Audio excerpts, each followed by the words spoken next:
Hello friends, my name is Ankit Siddharth and welcome to my YouTube channel quick exam Adda. तो जैसा कि आप सभी जान रहे हैं कि हम जो चैप्टर यानी कि एनसीईआरटी का जो सीरीज है उसको कंप्लीट कर रहे हैं और साथ ही क्लास 8 का जो है क्लास 8 का चैप्टर 5 यानी कि पॉलिटी में जो है वो पॉलिटी जो है हमारा जो है उसमें हम आ चुके हैं। ठीक है, और ये चैप्टर बहुत ही इंपॉर्टेंट हो जाता है। इसके बाद धीरे धीरे जैसे जैसे क्लास ऊपर जाएगा वैसे वैसे क्लासेस जो है काफी इंपॉर्टेंट होते जाती है। टॉपिक शुरू में समझना चीजों को बहुत इंपॉर्टेंट है क्योंकि बहुत ही समझ विकसित जो है क्लास 6 वाले जो अगर आप पढ़ते हैं पॉलिटी उसमें भी आपको जो है वो होती है छोटी छोटी चीजों की समझ।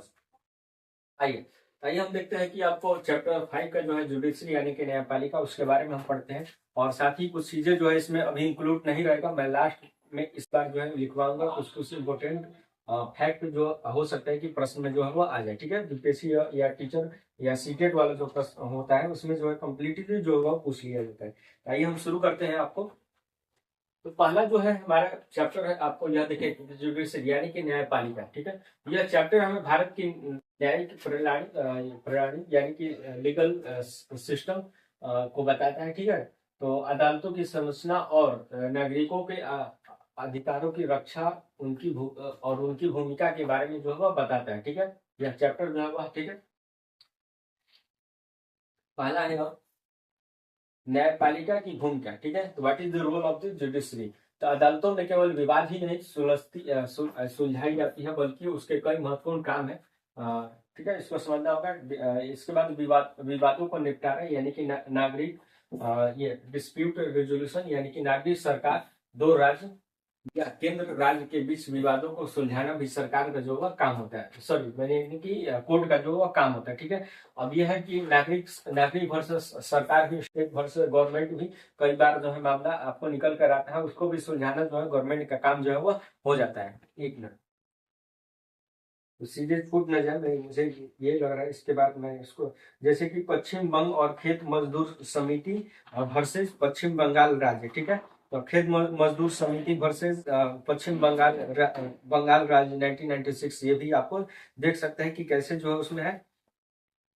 ठीक है, और हकीम शेख का जो यह मामला था 1996 में जो है यह घटना जो है वह हुई थी। तो इसमें जो है प्रश्न जो है वो आ सकता है। तो मैं अभी एनसीईआरटी निकाला हूँ। ठीक है, और एनसीईआरटी के माध्यम से जो भी मुझे लगता है इम्पोर्टेंट है उसको कराना चाहिए, मैं आपको करा दूंगा यहाँ पे। ठीक है, चलिए पहला हमारा जो चैप्टर उस पर दिया हुआ है कि यह सर्वोच्च न्यायालय के बारे में दिया गया है कि सर्वोच्च न्यायालय जो है वो कब स्थापित हुआ। तो 26 जनवरी 1950 में की गई थी। अंग्रेजों के समय से तो बहुत पहले हो गया था, लेकिन भारत के अनुसार देखा जाए तो 1950 में की गई इसकी स्थापना। ठीक है, उसी दिन हमारा देश गणतंत्र बना और उसके पूर्ववर्ती फेडरल कोर्ट ऑफ इंडिया यानी कि 1937 और 49 के भांति यह न्यायालय भी पहले संसद के भीतर चेंबर ऑफ प्रिंसेस में हुआ करता था। इसे 1958 में इस इमारत में स्थानांतरित जो है वह कर दिया गया। ठीक है, 58 में स्थानांतरित जो है वह कर दिया गया था।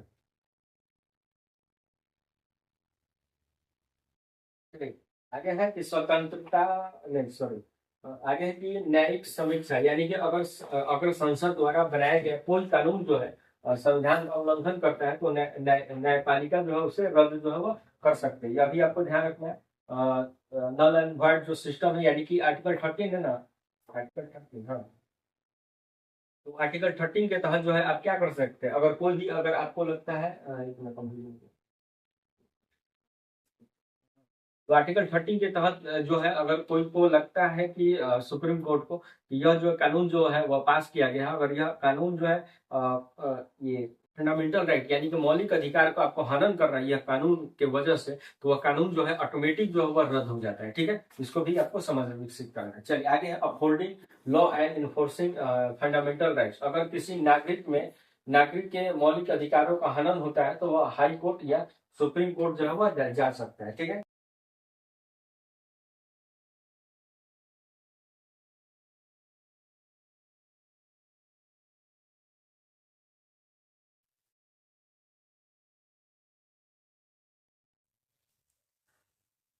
तो सर्वोच्च न्यायालय यानी कि सुप्रीम कोर्ट कैसे जाएगा। सुप्रीम कोर्ट आर्टिकल 32 के तहत आप जा सकते हैं, आर्टिकल 32 के तहत। ठीक है, आर्टिकल 32 और यह जो है आर्टिकल यानी कि हाई कोर्ट आप किसके तहत जा सकते हैं, आर्टिकल 226 के तहत जो है वो आप जा सकते हैं। ठीक है, इसको भी ध्यान रखना है। तो स्वतंत्र न्यायपालिका जो क्या है उसको समझते हैं। तो भारत में न्यायपालिका जो है वह स्वतंत्र है, और इसका मतलब है कि नो इंटरफेरेंस। ठीक है, यानी कि विधायिका जो है और कार्यपालिका अदालतों के काम में दखल जो है वह नहीं दे सकती है। ठीक है, सेपरेशन ऑफ पावर यहाँ पे। ठीक है, आगे देखते हैं अपॉइंटमेंट ऑफ जज, यानी कि जजों की नियुक्ति जो है सरकार में दखल बहुत कम जो है वह होता है, इसीलिए वे निडर होकर जो फैसला जो है सुना जो है वह सकते हैं। ठीक है, अगर दखल देने लगे तो हो सकता है कि अभी हो जाए कि जो जज होते हैं सुप्रीम कोर्ट के, उसको अगर सरकार बदलने लगे तो हो सकता है कि दबाव में आके जो है सुप्रीम कोर्ट फैसला सरकार के पक्ष में दे। हो सकता है, बहुत ही आम बात है यह। चलिए, यह नहीं होता है। तीसरा अब हमारा है कि अदालतों की संरचना, यानी कि structure of the court in India. ठीक है, इसको समझते हैं। तो भारत में अदालतों की एक इंटरग्रेटेड एकीकृत व्यवस्था है, जिसका अर्थ है कि ऊपरी अदालत का फैसला निचली अदालतों को मानना पड़ेगा। ठीक है, यानी कि अगर हाई कोर्ट ने कुछ फैसला दिया है तो सुप्रीम कोर्ट अगर उसको बदल देता है तो हाई कोर्ट को भी उसी को मानना पड़ेगा। ठीक है, इसको आपको ध्यान में रखना है। चलिए, तो सुप्रीम कोर्ट क्या है, सर्वोच्च न्यायालय, यह देश का सबसे बड़ी अदालत है, और यह नई दिल्ली में क्या है, नई दिल्ली में स्थित है। और इसके मुखिया को क्या कहते हैं हम, चीफ जस्टिस ऑफ इंडिया, जो सीजेआई जो है हम कहते हैं। ठीक है, चलिए हाई कोर्ट देखते हैं। उच्च न्यायालय क्या है, यह राज्यों के स्तर पर होता है। और वर्तमान में भारत में कितने हैं, 25 जो है वह। अब एनसीईआरटी के कौन सा मेरा एनसीईआरटी था, ठीक है, उस आधार पर मैंने 25 यहाँ पे लिखा हुआ है। ठीक है, आप देख लीजिएगा इसका अभी क्या है स्टेटस। ठीक है, आगे है डिस्ट्रिक्ट कोर्ट और सब ऑर्डिनेट कोर्ट, यानी कि निचली अदालत, जिला अदालत किसको कहते हैं। तो ये जिला या तहसील स्तर पर होता है, जहां अधिकांश लोग जो है अपने मामले जो है वह लेके जाते हैं। ठीक है, विधि व्यवस्था की विभिन्न शाखाएं। ठीक है, इसको देखते हैं, difference branches of the legal system. Bharat में दो तरह की कानूनी मामला होते हैं। ठीक है, तो पहला है क्रिमिनल लॉ, यानी फौजदारी व्यवस्था, क्रिमिनल, और एक है सिविल लॉ। ठीक है, अब मैं क्रिमिनल व्यवस्था कौन कौन है और सिविल लॉ कौन कौन से है, इसको भी आपको यहाँ पे मैं पढ़ के आपको समझा देता हूँ, एक मिनट बस।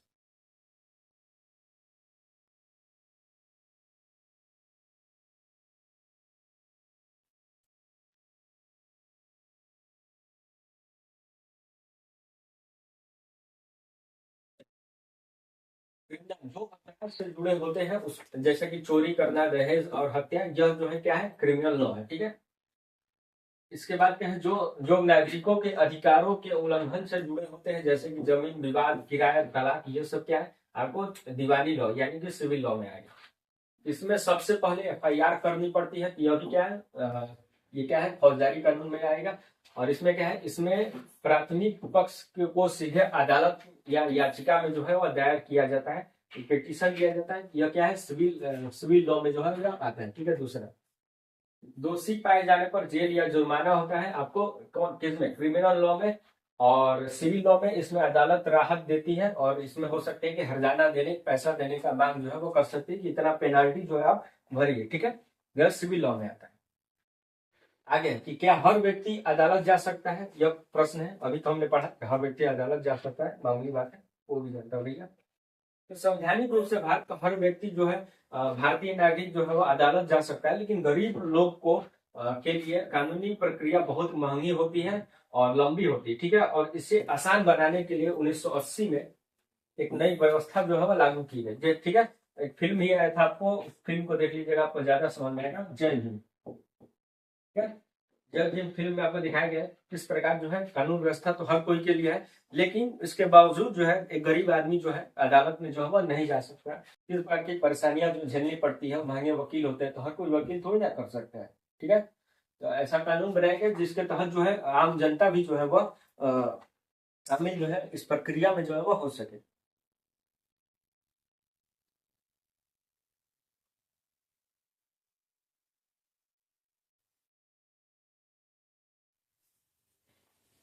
चलिए, इसके बाद है पब्लिक इंटरेस्ट लिटिगेशन, यानी कि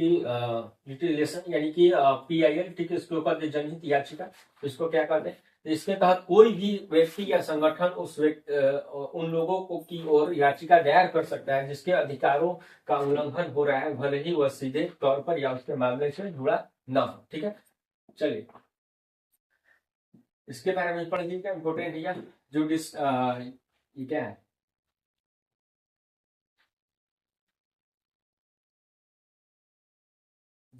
justice delay is justice deny, ठीक है। अदालतों में मुकदमों के लंबे समय तक चलने के कारण अक्सर न्याय मिलने बहुत देर हो जाती है, जिसे चुनौती माना गया है, ठीक है।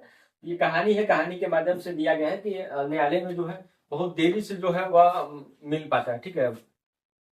बहुत देरी हो जाती है, ठीक है। ये फैसला आने में, जिसके तहत जो है न्याय न्याय मिलकर भी न्याय नहीं मिल पाता है, ये चीज जो है वो समझाया गया है इसमें, ठीक है। इम्पोर्टेंट टर्म अगर देखा जाए तो इसमें एक बरी करना, जब अदालत किसी को निर्दोष मानकर छोड़ देती है उसको कहा जाता है, ठीक है। अपीलीय व्यवस्था यानी कि अपील सिस्टम, अपीलेट सिस्टम किसको कहा जाता है, निचली अदालत के फैसलों के खिलाफ ऊपरी अदालत में जाने का अधिकार, ठीक है। अगर कोई फैसला अगर आता है, फैसला हाई कोर्ट अगर देता है, हाई कोर्ट, तो उसका फैसला को हम चैलेंज आपको कहाँ कर सकते हैं, सुप्रीम कोर्ट में। यह दिखाएगा सुप्रीम कोर्ट के आगे नहीं आप कर सकते, ठीक है। यह आपको ध्यान रखना है। वायलेशन क्या है, उल्लंघन, किसी भी कानून या अधिकार को तोड़ना, उसको हम वायलेशन जो है हम कहते हैं, ठीक है। एक और चीज कुछ कुछ इंपोर्टेंट उसको मैं लिखवा देता, एक मिनट।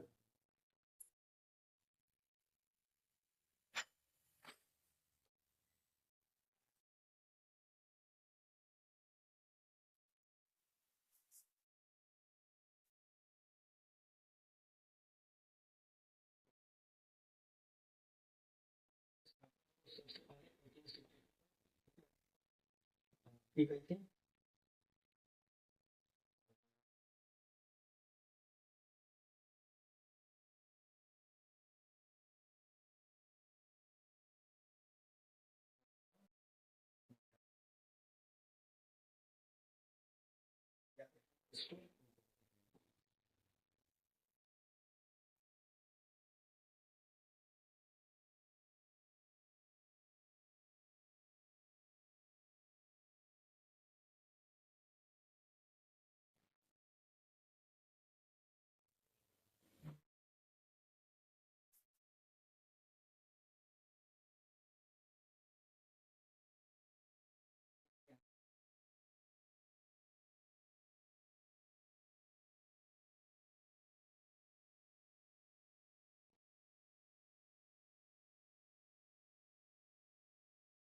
ज्ञान ज्ञान ज्ञान 1966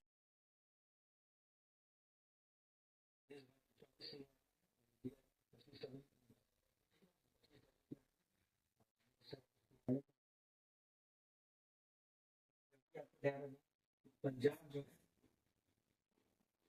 पंजाब पंजाब प्लस हरियाणा, ठीक है। एक ही जो है वहाँ हाई कोर्ट है, ठीक है। एक ही हाई कोर्ट, जैसे बिहार का हाई कोर्ट जैसे एक ही है, ठीक है। तो हो सकता है कि ऐसा हो कि बिहार और यूपी का एक ही हाई कोर्ट माना जाए, तो ठीक है, ऐसा कर सकते हैं, ठीक है। पंजाब का, पंजाब और हरियाणा जो है वह साझा करते हैं, ठीक है। मिलकर जो है उनका हाई कोर्ट है एक ही। इसके बाद जो है असम, इसके बाद आपको जो है असम, क्या आपका निशान मैं लिखा रहा हूँ, असम, नागालैंड, नागालैंड, मिजोरम,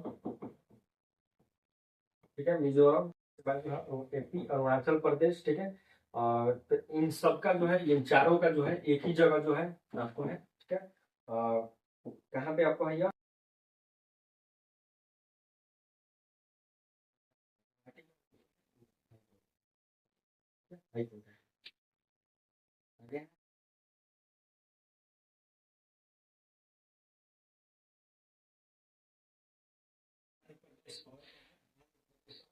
तेलंगाना। हो सकता है कुछ बदलाव भी आया हो, एक बार आप चेक कर लीजिए, तेलंगाना, ठीक है। तेलंगाना का जो है कहाँ पे हाई कोर्ट है, एक ही जगह इन दोनों का है, हैदराबाद में, ठीक है।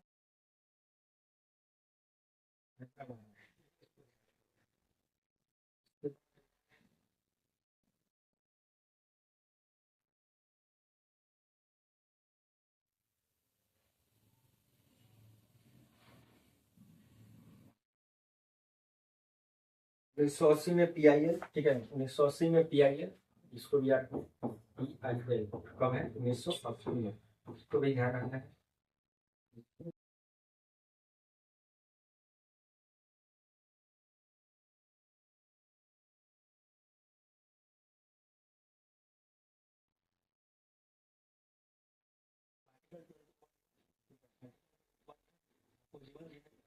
भोजन भी राइट टू फूड जो है आपको किया गया, ठीक है, राइट टू फूड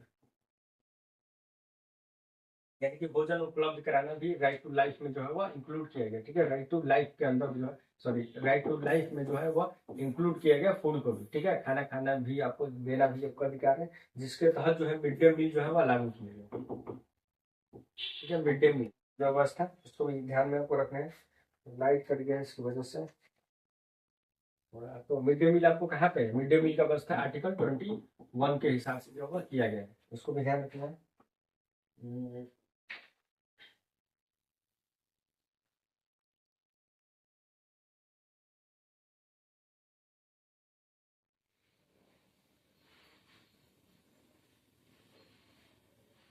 चलिए और कुछ खास नहीं है, आगे आगे कुछ इम्पोर्टेंट होगा तो उसको हम कर लेंगे। तब तक के लिए हम विदा लेते हैं और मिलते हैं नेक्स्ट वीडियो में। अब आगे जो आपका चैप्टर होगा वो होगा आपको क्लास 6 यानी कि हाशियाकरण की समझ जो है इम्पोर्टेंट है। इससे बहुत सारे प्रश्न जो है वो आते हैं कथन में करके, स्टेटमेंट 1 और 2 करके, जिसको हम समझेंगे नेक्स्ट वीडियो में। तब तक के लिए अलविदा। और क्विक एग्जामिनर जो इस चैनल पे आप वीडियो देख रहे हैं उसको सब्सक्राइब करना ना भूलिएगा। नोट्स जो है आपको टेलीग्राम पे मिल जाएगा, सब आपको क्लियर जो है आप पे मिल जाता है। चलिए।